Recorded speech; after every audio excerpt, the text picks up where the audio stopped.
impacto que veio no Morro dos Cavalos foi na década de 60, quando foi implantada a BR-101, que veio do sul para norte, veio passando por cima do território. Quando chegou no Morro dos Cavalos, encontrou então famílias Guarani e avisaram que a Federal estava passando por aqui.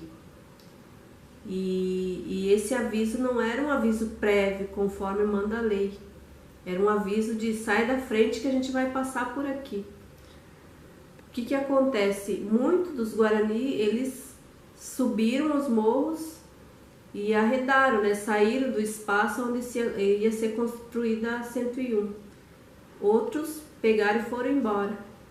E aí começa então a luta pela garantia da terra no Morro dos Cavalos. Depois que a BR-101 foi implantada no Morro dos Cavalos, então as famílias começam a voltar nos seus habitats, né? Aí então começa a questão política do estado, dizendo que foram aparecendo índios no Morro dos Cavalos. Aí começa a questão da onde que estão vindo esses indígenas, né? Da onde que são esses Guarani? E aí foi, com o decorrer dos anos, foram acontecendo várias coisas, né? Então a aldeia ficou mais aberta e todo mundo começou a ver os indígenas aqui. Nos anos 90, então, começa de novo, né, a questão mais forte, deu visibilidade aos Guarani do Morro dos Cavalos. As lideranças e os políticos começam a ter esses pequenos conflitos na esfera política para tentar explicar para a sociedade quem eram os Guarani. Então, aí que foi vindo à tona tudo que aconteceu com a 101, porque eles não tinham sido indenizados, não tinha sido feita a consulta com os povos indígenas e não tinham feito os estudos de impacto para a implantação da 101. Então essa discussão começa a crescer mais nesses meados dos anos 90, porque surge a ideia de criar uma duplicação na 101.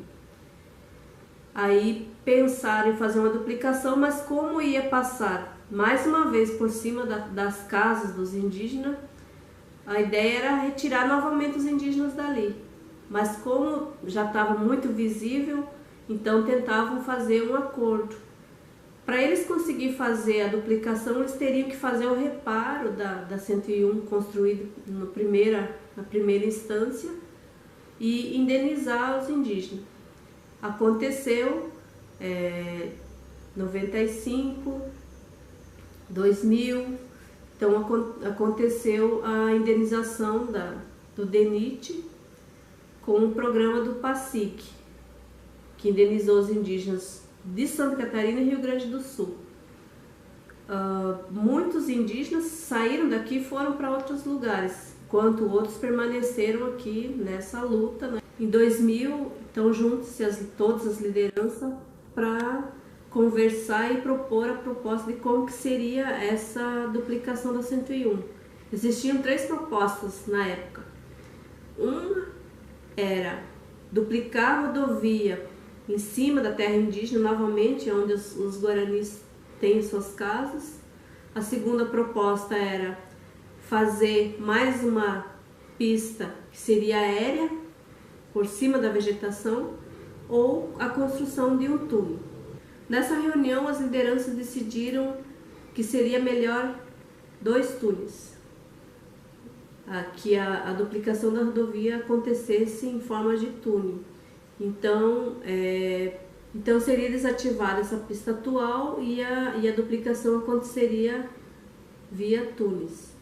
Por quê? Porque retiraria a BR que atravessa no meio da aldeia, uma rodovia perigosa, que já aconteceram várias mortes de indígenas aqui, não indígenas também.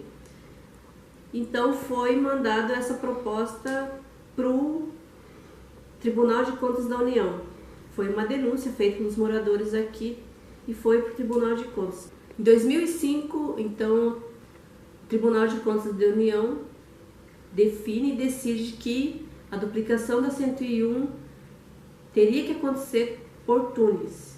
Então seria 2 túneis, por 3 motivos: comunidade indígena, fauna e flora.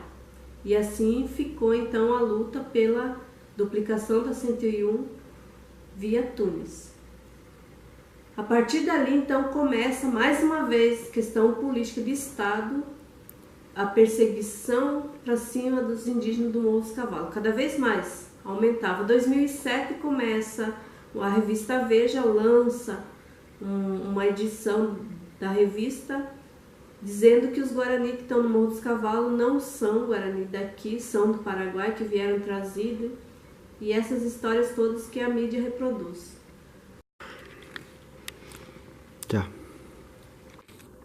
Em 2014, mais uma vez, os indígenas são surpreendidos com o DENIT, né, 101, quando são recebidos com a notícia que ia ser implantada uma 4ª pista na terra indígena Morro dos Cavalos, novamente, sem a consulta dos indígenas. Então, aconteceu nesse período um acordo entre o governo do estado, ministro da Justiça e indígena. O ministro da Justiça veio até Florianópolis ter um diálogo com os indígenas e o governador do estado sobre a 4ª pista. Nesse dia o ministro já veio decidido que tinha que ser implantada a 4ª pista. Mas os indígenas novamente não aceitaram, porque ao serem consultados, o governador do estado tinha acabado de entrar com ação no Supremo Tribunal Federal pedindo anulação da terra indígena. Então foi ali que foi feito novamente um acordo entre o ministro da Justiça, o governador do estado e os indígenas, que se fosse feita a 4ª pista no Morro dos Cavalos, mas a FUNAI teria que indenizar os moradores que moram dentro da terra indígena.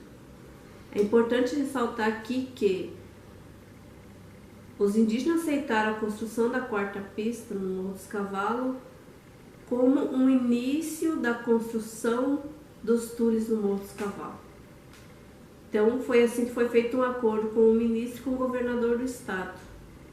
Depois da decisão das lideranças e do Tribunal de Contas da União sobre a construção dos túneis, em 2010 começam os estudos de impacto dos túneis no Morro dos Cavalos. Os estudos então foram feitos com os indígenas, tudo como manda a lei. Depois dos estudos aprovados por IBAMA, FUNAI e DENIT, então os indígenas já estavam esperando a construção dos túneis. Tudo dependia do recurso que sairia do DENIT e do governo federal para a construção dos túneis. Para acontecer a construção dos túneis, o DENIT tem que indenizar os indígenas para que eles saiam de cima do espaço até a construção dos túneis e depois retornem de novo às suas moradias. E aí, como o governador do estado tem essa ação pedindo a anulação da portaria, começou esse entrave de todos os lados e a construção dos túneis não saíram. Então, apesar de estar tudo aprovado com DENIT, IBAMA e FUNAI, os túneis não aconteceram. E a mídia, ela reproduz uma informação para a sociedade dizendo que o causador do atraso dessas obras são os indígenas. Só que em nenhum momento também o DENIT, IBAMA, FUNAI se levantou para dar uma explicação dizendo para essa sociedade que está tudo ok, está tudo pronto, os estudos que foram feitos, os acordos, e que os túneis só não foram construídos porque o governo federal não liberou recurso para a construção desses túneis.